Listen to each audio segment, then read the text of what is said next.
I think a bunch of people have made the good decision to attend our session, and we're going to make sure they feel a bit lucky at the end of it. But just beginning, you've lived the dream. You played for your country. You've been a selector. I think it's a dream of every young person here, not just playing for your country, but also making those decisions. But I wanted to start with a preliminary question, which I think sort of bookends the book-making decisions, and it's about cricket. Do you think that cricket is an individual sport played in a team environment, or is it a team sport played by individuals? And the reason I ask this question is it flows into a lot of the decisions you made as a selector in particular. Morning, everyone. Great to see you, Nandan. I hope we'll talk about your books too, and I don't sort of end up talking too much about mine. Lovely to be back in Bangalore. My connection with Bangalore goes back 27 years, I should say quickly, when I batted number 4 for Kent, and someone batted one place above me who was quite good, called Rahul Dravid, who I believe you know. So, and actually another Karnataka player I played against, Anil Kumble, and I got about 40, and then I edged it to slip, and I was very cross. And then 5 minutes later, Rahul did the same thing, and I felt a lot better after that. So actually, I owe a lot to Bangalore, and particularly my friendship with Ran Guha is the reason I'm here as well. So lovely to connect, and great to see you all here. So the question about cricket, and the cliche holds that cricket is a team game played by individuals. So it's an individual game played by teams. And I think, what do we mean by that? Most team sports are fluid and interchangeable. So in a football match, if you pick up the left back and put him at right wing, you've changed the shape of the whole contest. But in cricket, a coach or a captain doesn't have that ability because it's a duel between bat and ball. And though you can change the order of the sequence, the actual duel itself happens to a degree in isolation if we separate fielding off to one side. So cricket's a very complicated game in terms of identity, because you're asking people to do their skill predominantly on their own, but in a way that contributes to an overall team performance. So what does that mean in specifics? I was always quite surprised when coaches would get cross with a team. And I'd think to myself, who are they really talking to? Because actually that guy over there had a very good day, and that guy played very well. So you're clubbing everyone together as an 11 is quite problematic. So I think where I got to in terms of selecting was thinking about how individual qualities could add up to more than the sum of the parts. And that's, if you like, probably the art of selection, I think. And if I was to say one thing that I tried to do, or we tried to do as a selection team for 3 years, between 2018 and 2021, when we were together as a selection group, was to always ask the question, what does the England team need now? That was the primary question, the first domino. And then we get to X versus Y. Is it going to be better served by this player coming in and that player going out, or something else? But I think without the, if you like, acute comprehension about what the team needs, which is never going to be perfectly scientific, it's always going to have an element of opinion and subjectivity, I think it's hard to then have a very healthy or productive conversation about which player might fill that role. And just specific examples from that time. Yeah. There's Sam Curran, Sure. There's Ollie Robinson. Maybe a couple of those would be... Sure, I'll give you an example. So I once wrote a column called the Southpaw Supremacy about why left-handers do so well in sports. Now, the reason why left-handedness is such an asset, 2 reasons. Firstly, it's unusual, so therefore the opposition is less used to playing against it. Secondly, in the case of cricket, a batsman, for example, let's use me as an example, if I'm playing against all right-arm bowlers, I get used to that line of attack. If I'm having to move between left-handed and right-handed, and also between fast and slow, between spin and pace, between someone who has a very tall release point, like Ollie Robinson or Curtly Ambrose, or maybe a very slingy release point, like Mark Wood or Malinga. Probably I'd be interested to know where Bumrah is on that, actually. Especially not that interested if I was 22 yards away, but from a distance I'd like to know. So what creates the most difficult all-round attack is variety. Now, obviously there are exceptions. If you have 5 incredibly brilliant bowlers, you might fit them in even if they were similar archetypes. But overall, in the history of cricket, generally you gain an advantage, and you can explore this statistically, when you present the opposition with a variety of different challenges.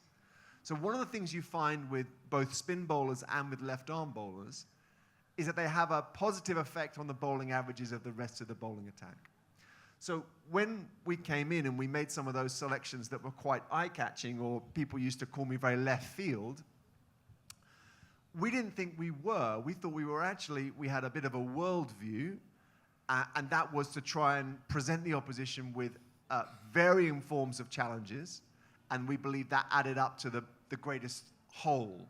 And we were sometimes prepared to pick people who had slightly less good personal statistics if we believed it added up to the greatest overall impact. Wonderful. And that brings me to my next question, Ed, which is around the use of analysis, data, AI, and then still human instinct. Sure. How does human instinct play out in this very information-rich, even analysis-rich environment? Sure.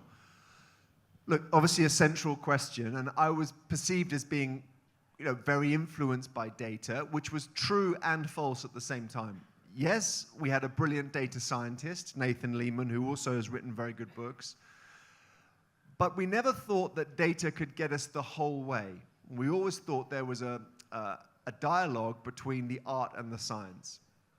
Now, in the age of AI, and let's make a distinction between traditional data analytics and AI. So probably what we're talking about is generative AI, really. Now, let's talk a little bit about AI. AI is extremely good at understanding things that have already happened and then seeking patterns in things that have already happened extremely quickly. That's what it does. So in the phrase of a relatively new book called Shannon Valor, she calls it the AI mirror. So the AI holds up a mirror to the past and then projects it forward. Well, that's extremely useful if you're looking to quickly understand patterns in the past. Absolutely. Of course, if you're involved in elite sport today, you're going to want to be playing around and trying to find an edge through AI tools. However, it's also true that the past doesn't make allowance for some very big things. Revolutions, epiphanies, paradigm shifts, when things change completely. How is AI going to predict those things? It can't.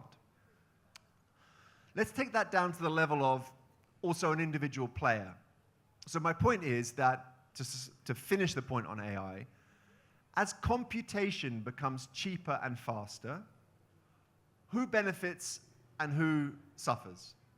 The people that suffer are the people who are good at computation, at execution of statistical tasks, because that's being done quicker by a machine. Who benefits? People who are extremely creative. So in other words, the paradox of data, AI, and modern technology is that it poses the least threat to the most human modes of thought. And I often think back to my parents. My father's a novelist and my mother is an art teacher. And actually, they gave me a very good grounding, I think, to operate in an extremely data-rich environment. Because they would always say that human creativity has an element of mystery.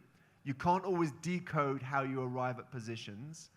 And you have to be, if you like, in step with the deeper rhythms of your character in order to be creative. So let's leave AI at a sort of higher level, at a team strategy level, and then take it to the level of an individual player. Now, suppose data can reveal what the optimal strategy is at any one given moment. Optimal tactic would be a better phrase. What the best shot is to play to a particular ball. If you had that information, of course the opposition would have that information too, and it would be able to set a field to protect against that strategy or tactic. In the same way, if the data could reveal what exactly the right pass is in football, and the opposition also knows what exactly, quote, the right pass is, they will be able to protect against it by aligning themselves defensively to mitigate against it. Now, in that context, what kind of player provides great value? The answer is the person who's prepared to do the unpredictable thing. So the more that we know what, if you like, the right thing to do is, the more we reopen and magnify the value of the person who does unpredictable and creative things. So overall, I would say that sport is a good microcosm of life here, in that yes, we're going to seek to understand patterns and, if you like, better and worse ways of doing things from exploring data. But we will never get away from the value of instinct and creativity. And in some ways, I think they're coming back more to center stage now more than ever. Wonderful. And taking that forward in decision-making in selections, Ed, I'd like to compare two different environments. One, what I would call a static environment, selecting for a country, where if you don't select someone, they just don't play, versus a dynamic environment like the IPL, where you have an auction, and if you don't select someone, they might go somewhere else. So what is the decision-making life like in these two different environments, and what are the, would you take into sort of account that you wouldn't like to play a certain bowler and you want to keep him in-house, while in the England environment, you may just keep him on ice for another couple of years? Good question. Well, let's look at the downsides of each. With a fixed stock of talent, so a national team, there's no getting away from people. So if you don't get on with someone and they're very good, you better get used to them because they're not going anywhere. As well, in the IPL or in football, you could just buy someone else and the other player would have to leave your team and go somewhere else if you were running the show. The second thing is that, of course, with an infinite number of options, or almost infinite, so with many thousands of footballers you could potentially sign, or with a great number of cricketers you could sign in the IPL, there's a danger that you can become overwhelmed by possibilities, and that you need to find good and sensible ways of filtering players, so that by the time you're getting into immersed assessments of players, you're choosing between a number of players which you can actually make sense of. So whether that's 5 or 6 or 7, but it's certainly not 200. If you have a short list which is too long, you're not going to be able to have that textured or useful a conversation about them. In the case of national sports, you've only got a relatively small number of players to choose from. So when I was England selector, if we had 300 or 400 professional cricketers, probably we scouted 80 or 90, and then you're narrowing that down to 50 for intense focus, and then probably at any one given time there are 3 different teams, Test, ODI, and T20. There's only probably 20 or 30 players who are really in the England system. So that's not that many to choose from. And I think the dynamics of them as people are clearer to you because you know them, you have a deep knowledge of their backgrounds. And to some degree, there's more risk in an auction environment because you don't know people as well, and therefore you're having to make choices with less information. So I think they're both different, and they present different challenges. I think the other thing about an auction environment is always the question of archetype.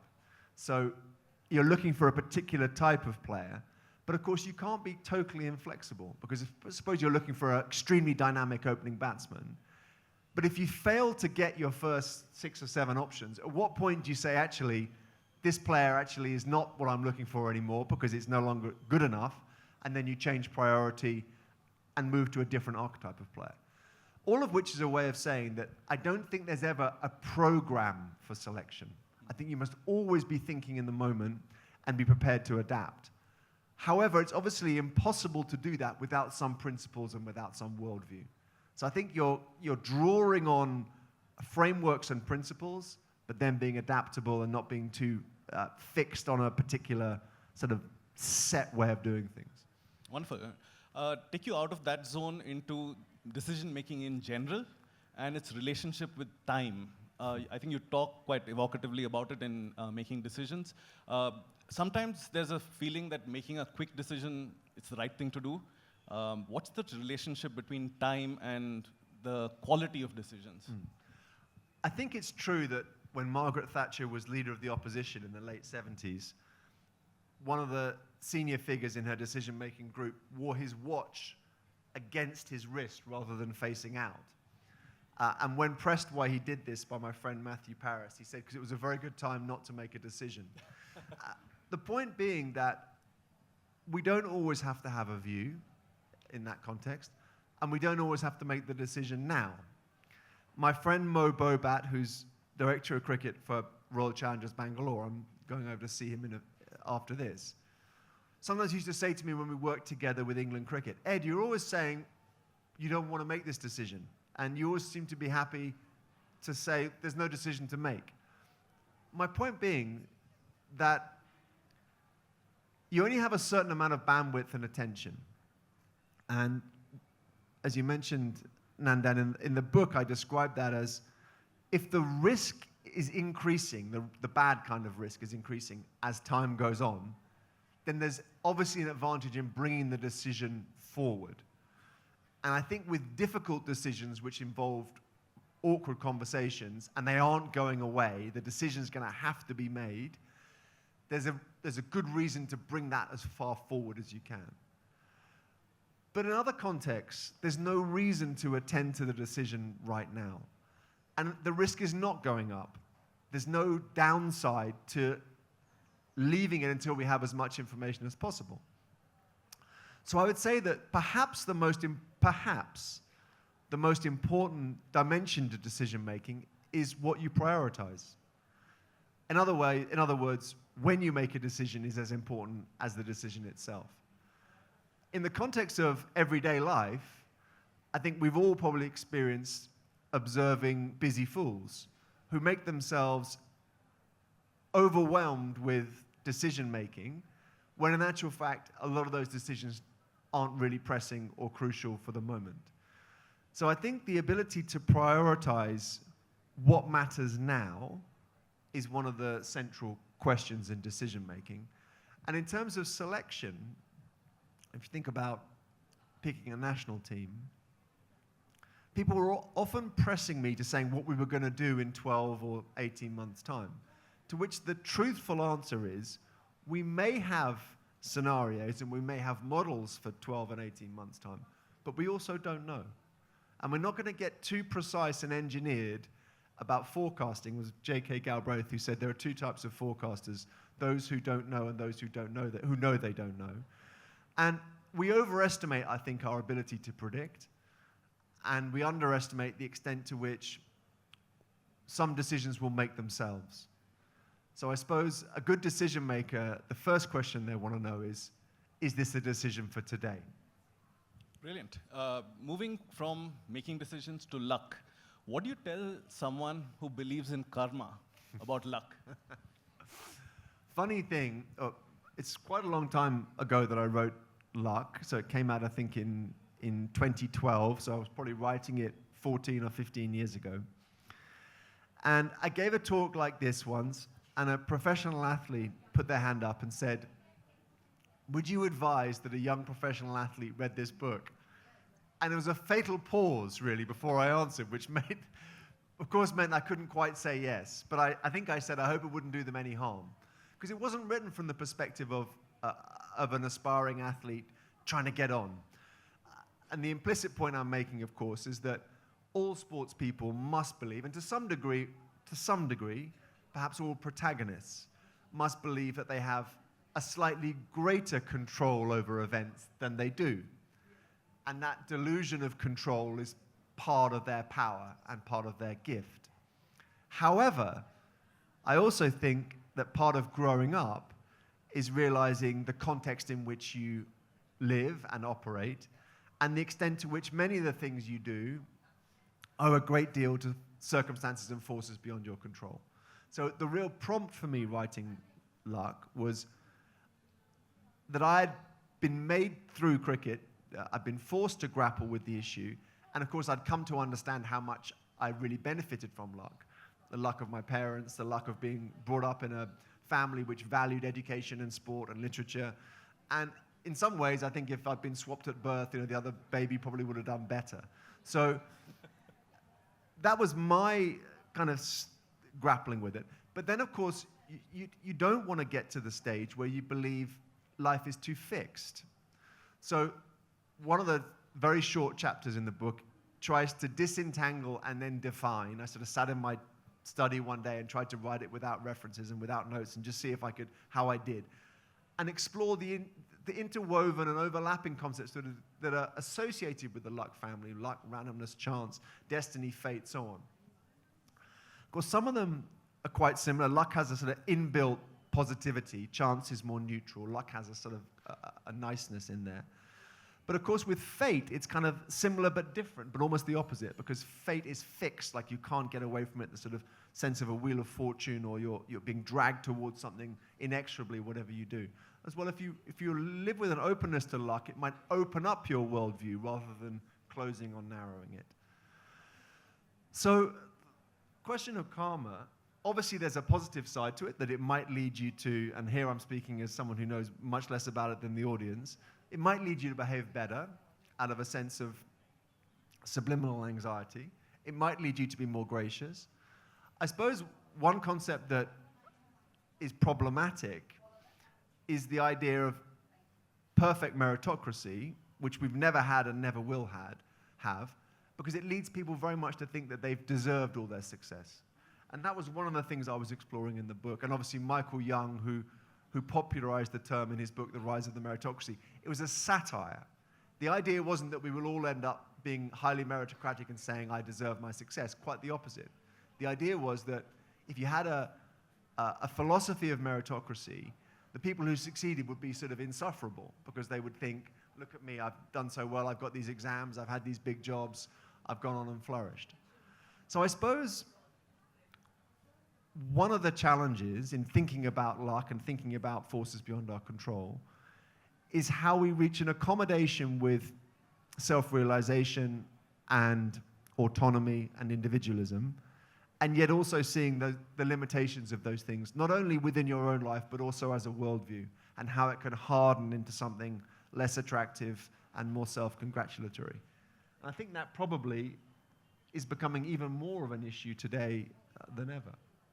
Wonderful. Last question before you open up to a couple of audience questions. This is about writing, your writing process, your writing voice, and the choice of subjects. Yeah. Could you compare your writing voice with your batting voice? Is there a similarity in style? I don't think so. I was very slow as an athlete. Perhaps that's the same thing. I don't know. I would say the books have got spaced out with much bigger gaps with the arrival of children. So it goes 2 years, 2 years, 2 years, 4 years, 8 years, maybe 20 years, I don't know. So definitely I've got slower. I think my dad's a novelist, and he always used to say, if you're struggling as a writer, take out a blank piece of paper and write it as if you're writing to your best friend, and just with that conversational voice that you want to say something that feels important to you, and be completely natural and plain spoken. And of course, your written voice is going to be more polished and hopefully a little bit more textured and elevated than that. But the gap between your first voice, if you like, and your written voice shouldn't be too wide, I don't think. And that C.S. Lewis's phrase, you write with your ear, not with your eye, I think is good. In terms of subjects, I think Philip Larkin said, stay close to what moves you. And I think that's very good advice. I think if you, and Robert Frost, here I am just rolling out what other people have said. Robert Frost said, no tears in the writer, no tears in the reader, no surprise in the writer, no surprise in the reader. And I think that's true. If you find yourself, again, it's a terrible cliche, but leaning into your laptop or your notebook, and you have energy and you have mischief, I think if you imagine someone observing your study without you knowing you were there, did you look engaged? Did you have an alertness and a sparkle? You'll probably be writing better. I think if you're just rolling out things that you are over familiar with and that don't intellectually rev you up, I think you're likely to be writing less well. I think the other thing is, and this is perhaps setting the bar unrealistically high, I think it's very hard if in today's world when people expect so much content, I think it's very hard to write well if you write too much. So actually where I've ended up, and I'd be interested to know, Nandan, about your writing on this before we go to questions, I think to some degree, I think the other things I do in life have protected me from having to write too much. So, I have an education business called the Institute of Sports Humanities, which we've spoken about. And then I also work in football now, advising a club about decision making. And both of those things are not only very interesting and give me new ideas, but they also protect me from having to write 3 columns a week and a book a year and all those things. So I think now that I have a kind of hesitancy as a writer, and before starting, I want to have a degree of conviction that I'm going to really enjoy the whole journey. But how do you feel about that? Yeah, no, I think echo a lot of that. I think the more you know, the more hesitant you get to write. Right. I mean, you're sort of leaving a history behind. Yes. And I think just life teaches you so much that I think it teaches you how little you know about life. And I've found it tougher and tougher to write as you go along and learn more about your work. But I think the enjoyment is in being a practitioner, writer, academic at the same time. And I think our journeys are quite similar in that respect. But would love to open up a couple of questions. We have one there, and I think one here. Might not have time for all of them, but there's a green shirt there. Hello. It was a wonderful conversation that we heard from you. My name is Bharat. My question to you, Mr. Head. First of all, welcome to Namma Bengaluru. All right. So, being a hardened RCB fan, and not just me, this is a question of millions of RCB fans. So, do you think it's luck or the bad decisions of RCB management that we haven't got lifted a cup till now? Well, all I can say is, I'll ask the room, I'll take it to Mo in an hour's time, and then I'll feed back whatever people think. So, and more specifically, I should say, with Mo and with Andy Flower, I think the best days are ahead for RCB. So I can bring you good news that the Brains Trust has a great deal of brains. I'm sure of that. I can promise you that. So the future's good. Thank you so much. Hopefully, Isala Cup namde. Okay. All right, thank you. The funny thing about being in India is it's the only place where my sport is actually top of the tree. Because in England, of course, it's the Premier League. And cricket, we're sort of way down. So it makes me so happy to think of everyone here just really loving cricket. Yeah. There's one question there. Last question here. Just there.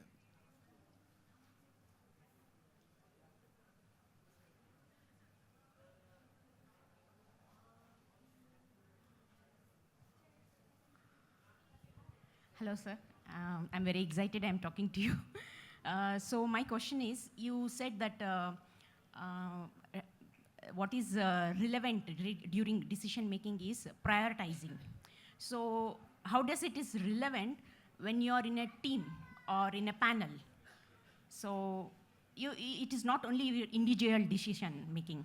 So how do you justify it when you are working in a team?